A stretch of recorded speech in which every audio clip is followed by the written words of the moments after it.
UDP is a very simple connectionless protocol. In fact, applications that run on top of UDP have to provide their own sort of sequencing and acknowledgement system, retry timers, and timeout values, because UDP doesn't provide any of that. Most commonly on networks, we'll see UDP in use for DHCP and DNS communications. I'm going to open up a trace file right now called DHCP boot, which is just a standard DHCP 4-packet sequence. We have discover, offer, request, and acknowledgement. And DHCP uses UDP by default.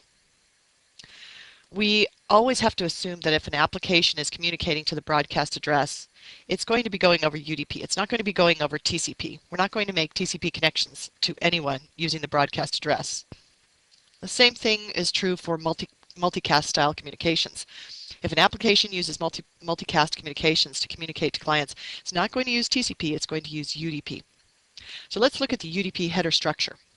First of all, we know that UDP is coming up next because when we look in the IP header, we'll see the protocol value of 11 in hex, and that indicates that UDP is coming up next. The UDP header is only 8 bytes long. It has no capability of having any options or ever being any longer. I'll open up this UDP portion here, and here we can see we have the 2-byte source port field, we have the 2-byte destination port field, we have the 2-byte length field, and then we finish it up with simply a checksum area. Now, although this area in Wireshark appears like there might be some fields underneath it, there really aren't. These are just checksumming pieces built into Wireshark. So Wireshark will look at this packet and tell you whether the checksum is good or the checksum is bad.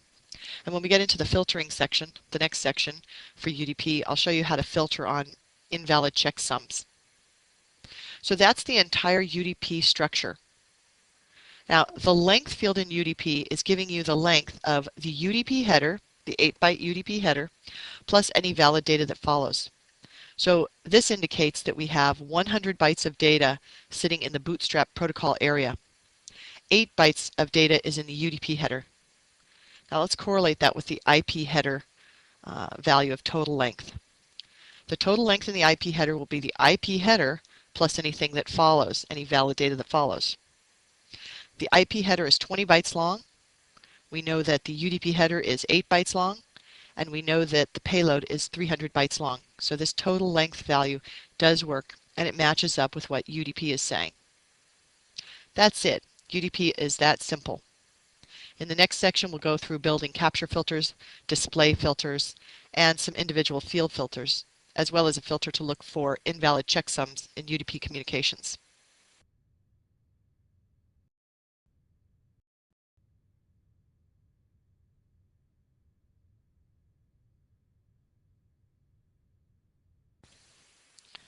In this section, we're going to start out by building a capture filter looking for all UDP traffic.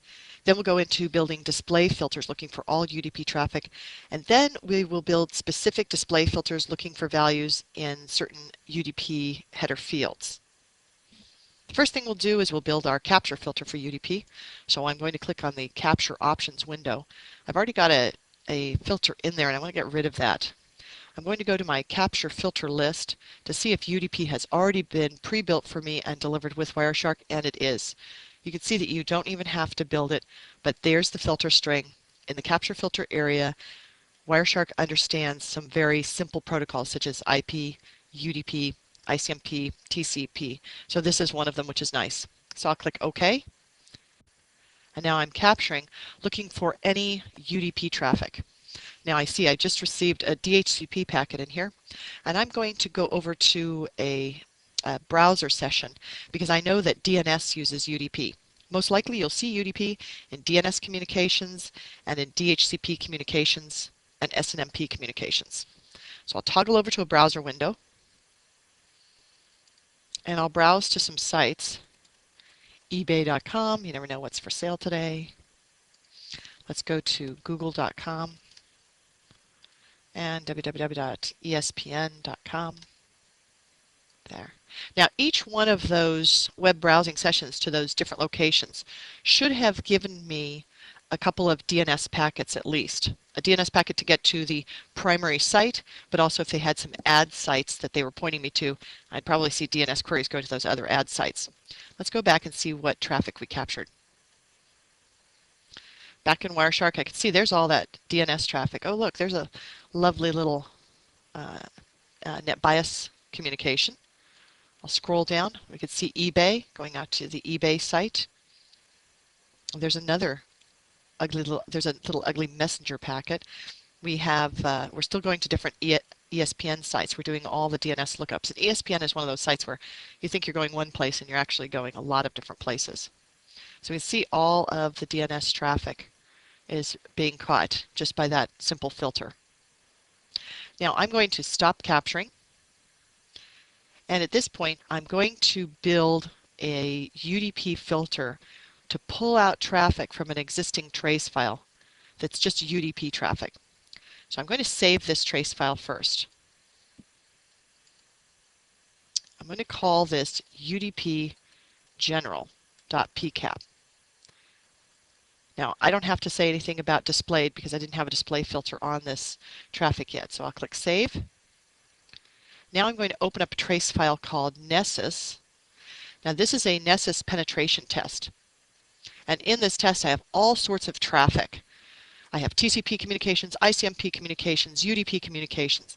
And if I wanted to pull out just the UDP communications, I'll just type in UDP on the display filter line. I'll click Apply. And now I'm just seeing UDP traffic. Or so it appears.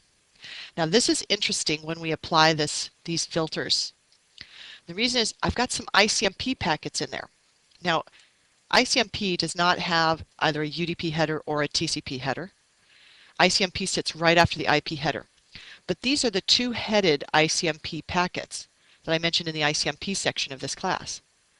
In this packet we not only have the ICMP portion, but it's sending back to us our UDP header that triggered this response packet. So if we wanted to get rid of that and truly see only UDP traffic, we would have to add to that filter. I actually like having that in there because I'd like to see what type of responses the UDP traffic has generated. But if we want to get rid of that, we could say UDP and not ICMP. Now let's apply that. Now we've gotten rid of all of that ICMP traffic. Now I like that filter, so I'm going to save it.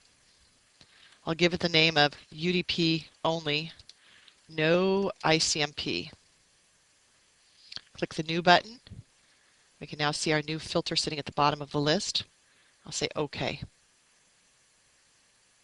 Now, in addition to building a UDP display filter, a standard UDP display filter, we can also filter on specific fields inside of the UDP header.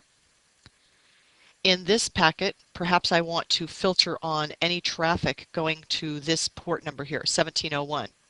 Very simply, I can right mouse click and prepare a filter based on the selected value. Places it up above. We have UDP.dst port. We also have UDP.src port to do source port. I'll apply. Now these are the packets that have UDP destination port 1701. And again, you see our ICMP traffic will show up again because of the fact that it has that duplicate header in it. It's got that another IP header in it, and it's spitting back to us the UDP header that triggered this packet. If you wanted to get rid of that, you could simply say ampersand ampersand not ICMP. And then we would apply. Now we got rid of all of that ICMP traffic. We can also look inside of these packets and see that there's some analysis done by Wireshark, defining whether the checksum is good or the checksum is bad. I'll highlight the good checksum true line, right mouse click, and prepare a filter based on the selected value. Now, if a UDP checksum that's good has the value 1 assigned to it, this is just Boolean, a 1 or a 0, then if it's bad, it's going to have a 0 assigned to it. So I'm going to apply that, see if I have any packets. No, they all appear to have a good checksum. If I wanted to find all the good checksums again, I'll bring it back up. So that's a very simple way of building a filter looking for UDP communications with bad UDP checksums. Now, if you'd like the list of all of the available display filter names, there are two places you can go. One would be over the Wireshark webpage. On the Wireshark webpage, simply go to Documentation. As you scroll down, you'll see the Display Filter Reference area. We click on that, and on the index, I'll click on the letter U to see all of the protocols and applications that Wireshark decodes and has display filtering for. I'll click on User Datagram Protocol, and as I scroll down, I'll see the list of the field names. And there aren't that many, as you can see. You've got the length field, the port, source port, destination port. Now, if you don't care if it's source or destination port, you would just use udp.port ==. We've got UDP checksum bad. We used UDP checksum good, which is an additional one. And you saw that we just flipped the bit to make it bad. And then we've got the UDP checksum value itself. Another location you can go is in the expressions list. Back in Wireshark, I'll just click expression. And then I'll type in UDP. Open this up. And you can see all of the expressions that we can use for filtering on UDP traffic. So there we can see there's port is equal to, and let's put in a value of 67. Say OK. Now remember that it's going to append it to the existing filter up here. So if you didn't erase that filter, you're going to come up with a red line, and you'll need to erase it just as I did there. Click Apply, and there we go. We have two packets that have UDP port 67 in it. Again, that second one is ICMP, simply because it's restating the problem. And there's our port. There's our boot P server port. So filtering is very simple with UDP, but UDP itself is extremely simple as well.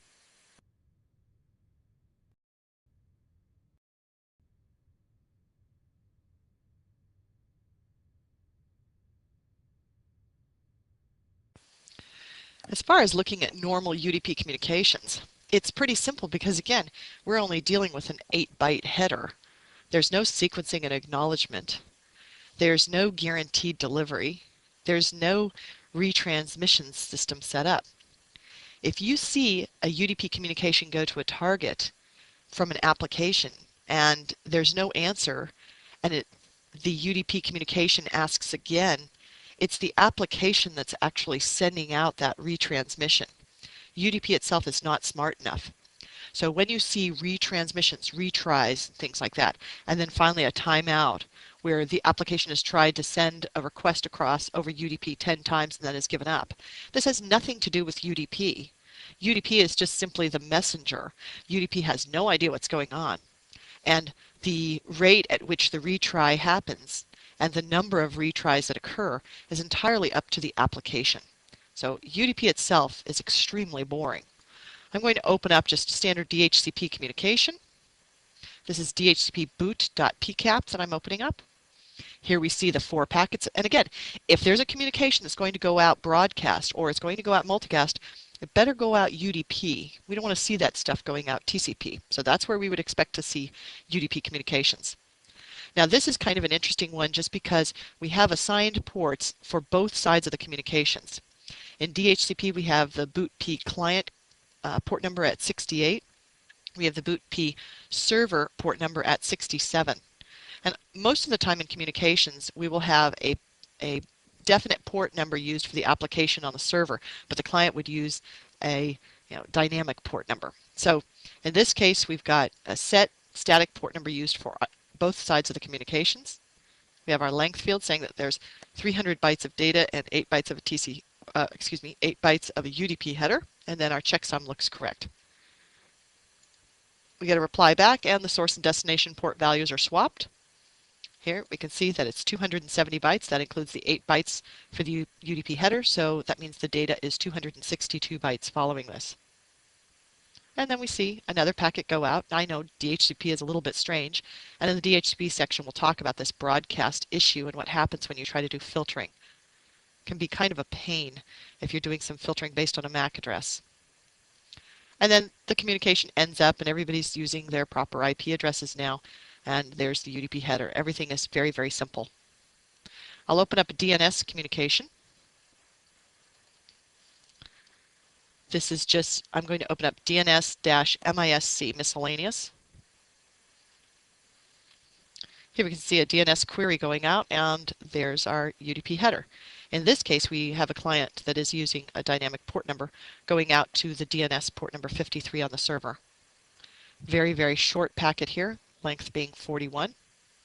That's 8 bytes for the UDP header, and the rest of it is data. And then when the response packet comes back, the port number values are swapped. So normal UDP communications are pretty plain and ordinary. Remember, however, that if we use that UDP filter on traffic that might have ICMP destination unreachable port unreachable communications, we'll be able to pick up that ICMP destination unreachable port unreachable communication. So up here I'm going to type in UDP. Now, unlike TCP, in the world of TCP, if you try to make a handshake to a port that is not active on that server is going to turn around and send you a TCP reset. But in UDP, you send a communication across to a UDP port number at a server, and if it doesn't support it, you'll get back the ICMP destination unreachable port unreachable messages. And we don't want to see too many of those. In the next section, where we go through analyzing unusual UDP communications, we'll focus a little bit on this, as well as a number of other UDP communications that you probably don't want to see on the cabling system. So this would be considered abnormal communication, but I just wanted to show you that it is typical that if you do send a packet out and that port is not active on the target, what should happen is you should see an ICMP destination unreachable port unreachable. That's the normal behavior for the protocol.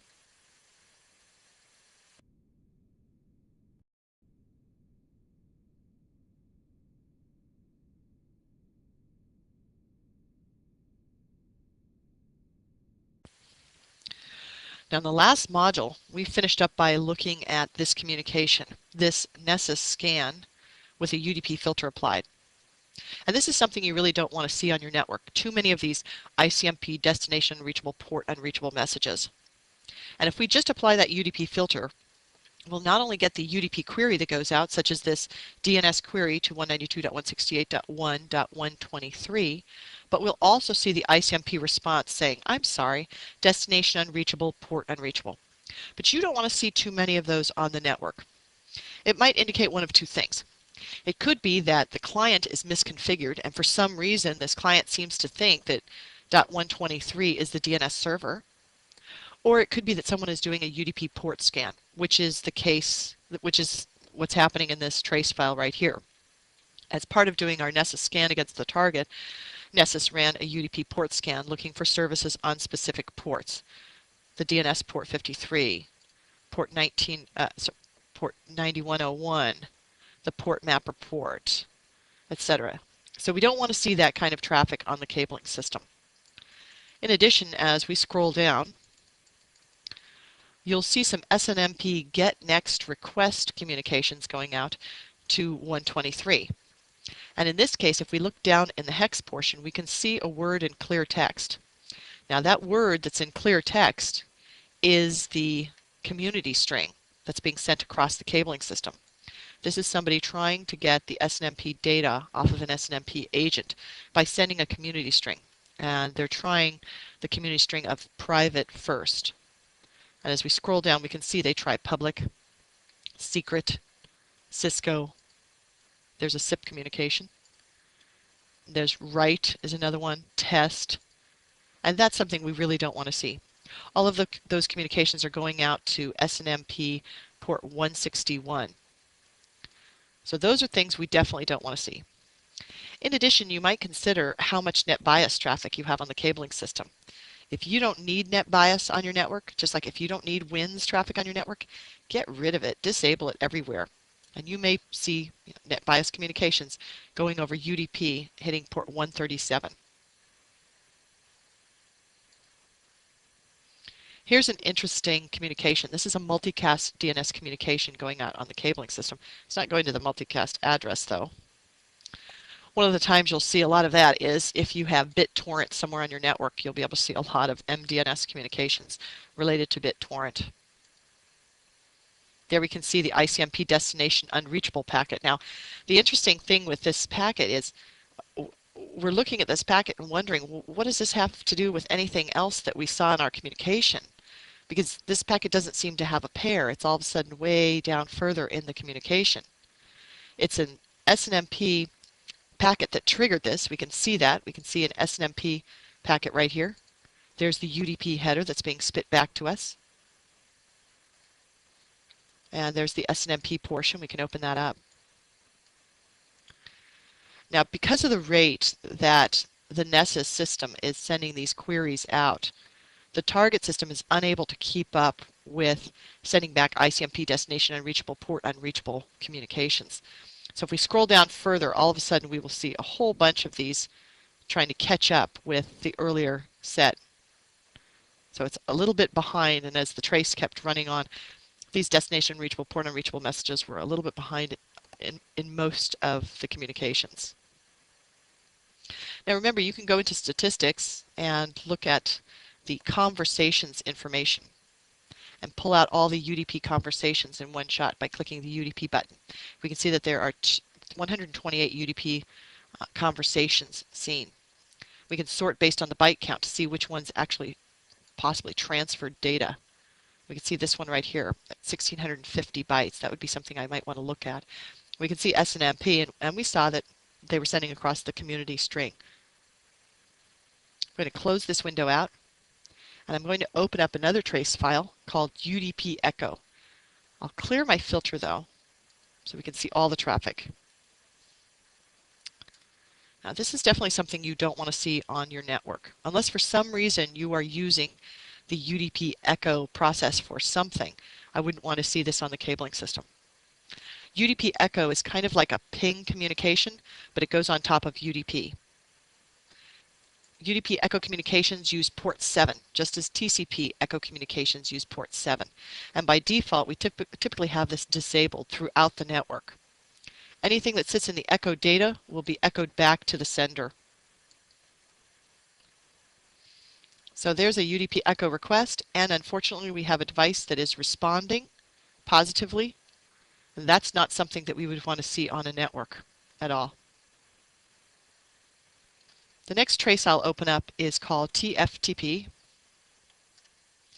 Now, if you don't intentionally set up your network to support TFTP and you don't have any reason for people to use TFTP, you don't want to see this traffic on the network because this is trivial file transfer protocol. This is actually part of the reinfection process for a system that was infected with malware. When the system would boot up, it would perform all these different operations, and one of those operations was to go out of the network using TFTP to go get a file to reinfect itself. So here we can see there's the read request. There's the read request second packet. So we can see the first packet asking for the data. There's a second packet asking for the data. Now why we had to do two? It might be because we didn't get the answer we expected. So the application went and made another request on the cabling system. Then we finally see a response packet coming back, and then we see the acknowledgement packet. Now the acknowledgement here is done by the upper layer. This is done by TFTP, by the application itself. UDP has no capability of doing sequencing or acknowledgement. Now one of the things you can do to see what type of traffic you have running on the cabling system would be to look at the protocol hierarchical statistics. So I'm going to open up a trace file called evil program. And in evil program, I'll select statistics and protocol hierarchy. And I want to see what's running over TCP and what's running over UDP. In this case, I see there's UDP. Now, I expect Bootstrap protocol to show up because that's DHCP. I expect DNS to show up, but I don't like to see DCERPC show up. And it tells me that I have 13 packets that are DCERPC. Then I have some packets where I've got UDP with data transferring across the cable. So I don't like seeing that at all. I'll now open up another trace file called client dying, and I'll look at the protocol information on that one as well. So here there's our IP header, there's TCP, and I don't care about TCP, but there's our UDP communication, and there's our TFTP. That's the trace file that I pulled that TFTP filter out of, all that TFTP traffic out of. So by looking at the protocol hierarchy statistics, you can see what UDP is used for on your network system. And watch out for applications that you don't want to have running on your network, such as echo and maybe even TFTP. The last trace I'm going to open up is called UDP traceroute.